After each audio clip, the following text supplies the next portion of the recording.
Hello, curious travelers, smugglers, Jedi Knights, Masters, and Sith Lords.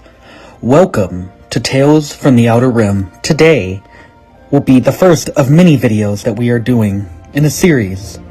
We are doing origins and lore on certain characters from the Star Wars universe. Today, we are starting with Count Dooku, aka Darth Tyrannus. Born in 102 BBY, before the Battle of Yavin, Dooku was born on the planet Sereno in House Sereno, an aristocratic family.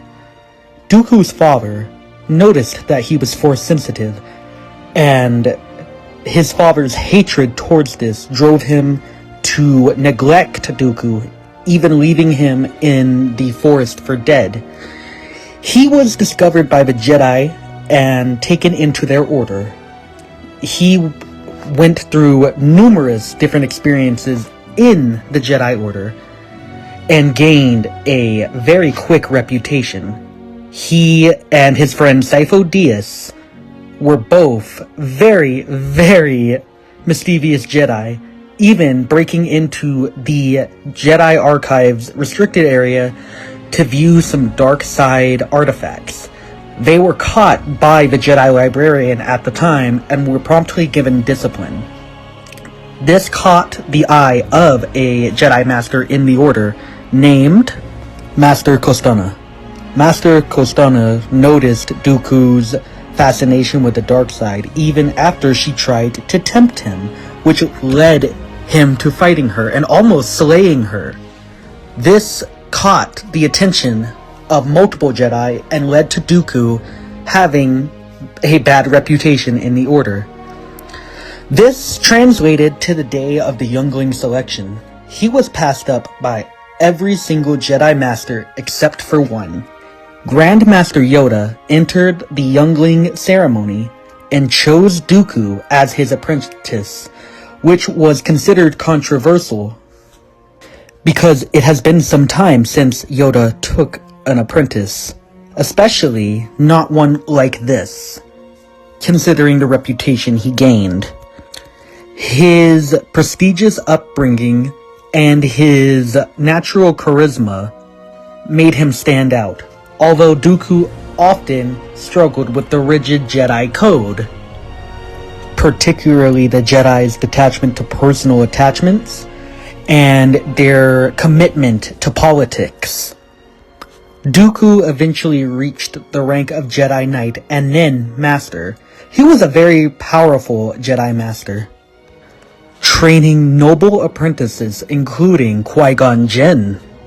Dooku was widely respected by the entire Jedi Order due to his wisdom, swordsmanship skills, and his knowledge of the Force. However, Dooku's dissatisfaction with the Jedi's bureaucracy and his failure to prevent corruption grew over time. With his frustrations growing, Dooku began to become disillusioned from the Jedi Order and the Republic. He decided to leave the Jedi and reclaim his title as Count of Sereno. Seeing the growing corruption inside the Senate, Dooku became disillusioned with the Republic, and after the death of his former Padawan Qui-Gon Jinn, Dooku decided to leave the Jedi Order and reclaim his title as Count of Sereno. He became a vocal critic of the Republic and a staunch ally of the mysterious Sith Lord, Darth Sidious, aka Sheev Palpatine, and embraced the dark side of the Force. After the death of Qui-Gon Jinn, Jedi Master Yaddle follows Dooku to the industrial sector of Coruscant. She overhears Dooku and Palpatine discussing their plans. Dooku and Yaddle get into a intense duel. Dooku ends up beating Yaddle and decapitating her right in front of Sidious. Sidious is pleased with this. And about a few years go by, and Dooku goes and has his best friend Sifo Dyas assassinated after Sifo-Dyas and former Chancellor Valorum, he sent his aide Silman with him.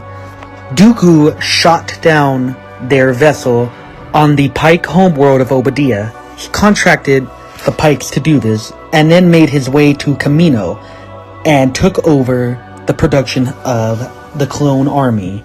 He found a perfect genetic donor, Jango Fett. Now, about 2 years before the Clone Wars break out in 24 BBY, Dooku is on the planet Raxus, and he gives the Raxus address announcing the formation of the Confederacy of Independent Systems. The Republic does not think anything of this for the most part. They allow Dooku to have his little government until 22 BBY, when Obi-Wan Kenobi investigates a assassination attempt on Senator Padme Amidala, which leads him to the planet Kamino. He discovers the clone army and starts to pursue Jango Fett, a bounty hunter, who is also, as I stated earlier, the genetic donor for the clone army. Kenobi tracks Fett back to the planet Geonosis, and Kenobi overhears Dooku, Nute Gunray, Wat Tambor, and Pago Valesser discussing plans for a massive droid army for the Confederacy. Obi-Wan reports this back to the Jedi Council after being captured, of course.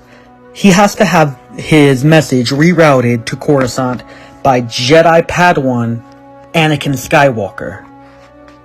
Anakin and Padme make their way to Geonosis and subsequently get captured in the Petronaki Arena and are set to be executed alongside Obi-Wan. Mace Windu and 212 Jedi show up. The Jedi are outnumbered until Yoda shows up with the clones to assist.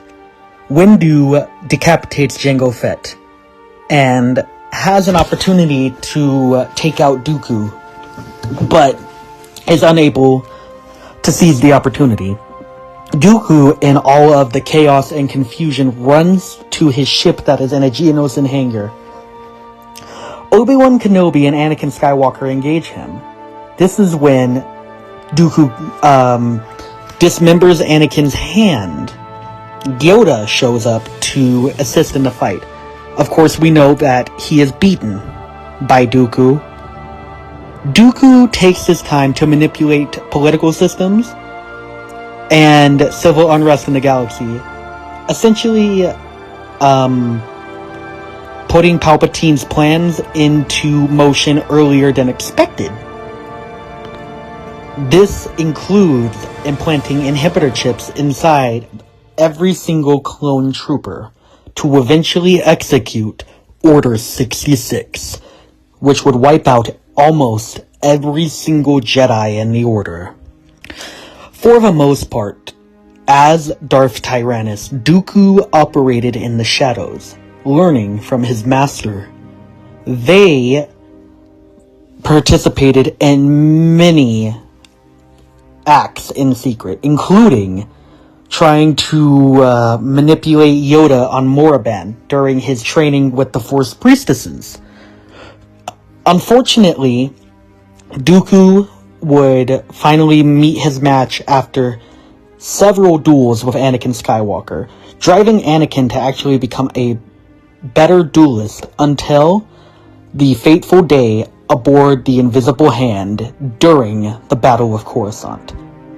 Dooku even asks Palpatine, before Anakin and Obi-Wan reach them, if instead of turning Anakin to the dark side, if he could turn Obi-Wan, due to his deep respect for Kenobi, due to the fact that he was the apprentice of Qui-Gon Jinn. Dooku considered Qui-Gon to be a wiser man than him, and he even did state to Qui-Gon when he was a Jedi that he would like to meet Obi-Wan one day. This is why Dooku tries to get Kenobi to join his side at the beginning of the Clone Wars, even spilling the beans a little bit on who Palpatine is, not directly telling him, but hinting at it. Unfortunately, Dooku did not survive his duel aboard the Invisible Hand. This worked out in Palpatine's favor. This was his plan to turn Anakin to the dark side. Dooku's legacy after the Clone Wars is tarnished. He is seen as a warmonger and somebody who tried to sow discourse in the galaxy. Please tell me what you guys thought. I thought this was a very interesting lore video. Please like, comment, subscribe. Tell me if you want more of these. Our next one will be on Jedi Master Yoda.